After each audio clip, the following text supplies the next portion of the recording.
Good morning, my dear friends. Good morning, Father. I am Father Ronel from the Society of St. Paul. I am a 3 months old priest. Baby pa. My dear friends, do you believe that your name is one of the most and beautiful name in the world? Yes. Please clap your hands if yes. Yan. Dapat lang na maging proud tayo sa ating mga pangalan because yan yung pinaghirapan ng ating mga magulang, pinag-isipan, pinag-awayan sometimes. Our name is our identity. Because for our parents, yan yung pinakamagandang gifts sa atin. Pinakamagandang binibigay sa atin. And as we grow older, we slowly discover that our name is not just what people call us. It becomes who we are. It becomes our identity. Say for example, ayan si Father Ronel, magaling yan mag-bake. O yan, si ganyan, magaling yan kumanta. It becomes our identity. And you know, this is where today's readings begin to speak to us. From the first reading until the gospel, we hear one message repeated in different ways. God calls people personally. God calls people personally. He calls them by name and He gives their life and mission. God calls people personally. In the first reading, God speaks to Abram. Go forth, I will make your name great. Notice the timing. Abram was already settled. Maganda na yung buhay niya. Mayaman na siya. Comfortable na siya. And yet, God calls him to leave everything familiar. To leave everything behind. My dear friends, why God calls him to leave everything?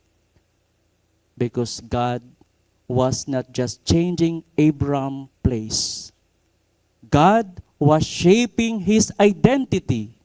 His identity. His name would become great not because of fame or power, but because of faith. Identity of Abraham. And later on, Abraham becomes Abraham, the father of believers. Because he trusted that the one who called him is God alone, is Jesus. Mga kapatid, Lent is like that call. God invites us to leave something behind, our sins, our fears, our comfort zone. Tinatawagan tayo ng Diyos na iwanan yung mga bagay na yon so that He can transform us into who we are meant to be. Kapag inilalagak natin yung ating sarili sa Diyos, hinahayaan natin ng Diyos na baguhin tayo ayon sa Kanyang kalooban. And every time we resist, pinipigilan natin ng Diyos na baguhin tayo. So in St. Paul continues this idea in the second reading when he says, Christ saved us and called us to a holy life. Meaning when Christ died on the cross, He did not save humanity in general only. He saved everyone. He saved each one of us personally by name. Hindi niya niligtas ang tao na hindi niya kilala kung sino ka at sino tayo. God saved each person personally. Hindi po anonymously. Ang pagmamahal ng Diyos at ang pagliligtas ng Diyos ay very personal sa iyo, sa akin, sa ating lahat. He knows our name. He knows our failures. He knows our past. Lahat alam ng Diyos. But by the identity He gives us, doon nagmumula ang pagliligtas ng Diyos. And what is that identity? Beloved, redeemed, and called to holiness. Yan yung tatandaan natin. Ano ba yung identity ko bilang isang tao, bilang ako? Beloved, redeemed, and called to holiness. This is why in our baptism, during our baptism, we receive a Christian name. Because Christ, we are invited into new life, a new identity, ang bagong mukha, ang bagong buhay kasama ang Diyos. So Lent, therefore, is not just about giving up something, giving up food. It is about remembering of who we truly are in the eyes of God. Maalala sana natin kung sino tayo. And how do we respond to that call? The Psalm teaches us how to respond. Lord, let your mercy be on us as we place our trust in you. That's our response. To place our trust in the Lord. Like Abraham trusted without knowing the destination. Like the disciples would soon learn to trust even when they did not understand Jesus' suffering. Tayo ba? Paano tayo nagtitiwala sa Diyos every time na hindi natin naiintindihan yung mga nangyayari sa ating buhay? Ikaw, paano ka nagtitiwala sa Diyos? And then the gospel, everything comes together in the transfiguration of Jesus. Jesus brings Peter, James, and John up a high mountain. You know, in the Bible, the mountain are place where God reveals Himself. In Mount Sinai, God teaches us how to live. In Mount Horeb, God teaches us how to listen. In Mount Zion, God chooses to live with us. There Jesus is transfigured.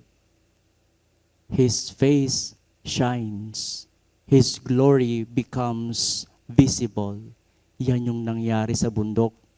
And then the Father speaks, "This is my beloved Son, with whom I am well pleased. Listen to Him." Listen to Him. You know, kailan natin unang narinig yung same words na to? During the baptism of Jesus. Nung nagbukas ang kalangitan at sinabi niya, "This is my beloved Son." Notice what happens. God calls Jesus by His identity. Beloved Son.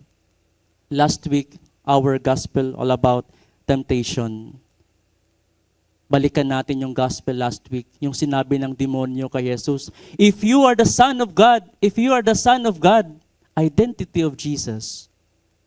Every time na tayo'y nagkakasala, inaatake ng Diyos ang ating identity as sons and daughters of God, the beloved children of God. Before the cross, before the suffering and rejection, the Father reminds the disciples who Jesus truly is. Ito ang aking anak na aking minamahal. Makinig kayo sa Kanya. Because soon, they will see Him wounded and crucified. And when faith becomes difficult, they must remember the voice they heard in the mountain, on the mountain. Ano yung boses na narinig nila? Ito ang aking anak. At kapag si Jesus nakapako na sa krus, ito nga ang anak ng Diyos. My dear friends, transfiguration is a moment of reassurance. Tayo ay mga anak din ng Diyos na Kanyang minamahal. And the cross is not the end. That glory is the truth. yung pagkabuhay muli ni Jesus ang katotohanan ng lahat. So what is our own transfiguration? Paano ba tayo nagbabago? So every time na may nakatingin ba na camera, nagiging tayong generous, mapagbigay ako kasi may nagbi-video, nagbabago ang mukha ko. Kapag nakatingin ba ang mga boss natin, nagiging masipag tayo, biglang nagka-transfigured, biglang nagbabago ang anyo. Lahat ng mga papel, nasusulatan niya. Kapag nandiyan ba yung parents natin, nagiging nating, nahuhugasan natin yung ating mga pinggan. What is our own transfiguration in life? Paano tayo nagbabago? Kapag nakikita lang ba tayo ng ating kapwa o kapag nakikita tayo ng Diyos? My dear friends, the gospel also about us. Like Abraham, we are called by name. Like Timothy in the second reading, we are called to holiness. And like the disciples, we are invited to remember the voice of the Father. This is my beloved Son. Listen to Him. And to climb the mountain with Jesus. Ano ba yung mga bundok sa ating buhay ngayon na nahihirapan tayong akyatin? Ano yung mga bundok na minsan sinusukuan na nating akyatin? Bakit tayo nahihirapan? Because sometimes we forget the words of the Father. This is my beloved Son. To climb the mountain with Jesus. Umakyat sa bundok kasama si Jesus. You know, yung umakyat yung tatlo sa bundok, hindi naman nag-grab si Jesus papunta sa bundok at inantay niyo yung tatlo. Sabay-sabay silang umakyat. Hindi naman nag-helicopter si Jesus, o antayin ko na lang kayo sa taas ha. Wala. With Jesus. Steps by step. And maybe, my dear friends, this Lent, God is also speaking over our life. You are not your mistakes. You are not your failures. You are not defined by your past. You are the beloved. Lahat tayo ang minahal at patuloy na minamahal ng Diyos. You know, my dear friends, kaya tayo, minsan kapag tayo nagkakasala, ano ang naiisip natin? Minsan nakakalimutan natin yung ating identity bilang anak ng Diyos. Every time na naaalala natin na tayo ay anak ng Diyos, pwede nating maiwasan ang paggawa ng kasalanan. Dahil ang anak ng Diyos ay mabuti. Ay mabuti. Kaya kapag nakakagawa tayo ng kasalanan, nakakalimutan natin yung ating identity bilang anak ng Diyos. Ganun lang kasimple yun. Naalala nyo ba na kapag kayo gumagawa ng kasalanan, ay anak pala ako ng Diyos, ay hindi ko na to gagawin kasi anak ako ng Diyos. Yun lang isipin natin every time na may temptation na dumarating sa ating buhay, like Jesus, anak ako ng Diyos. So Lent is our journey of transfiguration, my dear friends. Allowing God to slowly transform our hearts so that His light may shine through us. Prayer, fasting, almsgiving, sacrifice are not punishments. They are steps upward, bringing us closer to the mountain, seeing ourselves as God sees us. Yung mga ginagawa natin every Lent, sana matulungan tayong makaakyat sa bundok. Hindi lang yung kung ito ay nakita na ako, ay may krus na ako ngayong Lent, pwede na akong mag-selfie. Hindi na ako kakain ng karne kasi bawal na. Pero yung inside your heart, ano yung motivation mo? Bakit ginagawa mo yun?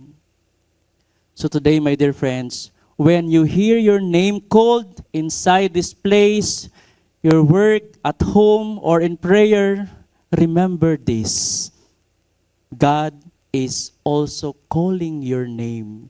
Yung pangalan na binigay ng nanay mo, kahit sa tingin mo, pangit yun. Bakit itong binigay ng nanay pangalan sa akin? Yun ang tinatawag ng Diyos. Kahit gaano kahaba yung pangalan mo, kahit lahat syllables na yung pangalan mo, mababanggit yun ng Diyos. mababanggit ng Diyos. Kaya, mga kapatid, remember this, God is also calling your name, and His promise remains. I will make your name great, not by worldly success, but by holiness, not by recognition, but by transformation, not by power, but by becoming His beloved children. I will make your name great. Paano ba natin ginagawa yung ating pangalan great? And this is also an invitation to all of us. Let us listen to Him. Just as the Father commanded us, this is my beloved Son, listen to Him. Every time na pinapakinggan natin ng Diyos, hindi tayo mawawala. And God will make our name great sa mata niya at sa mga tao na nakakasalamuha natin.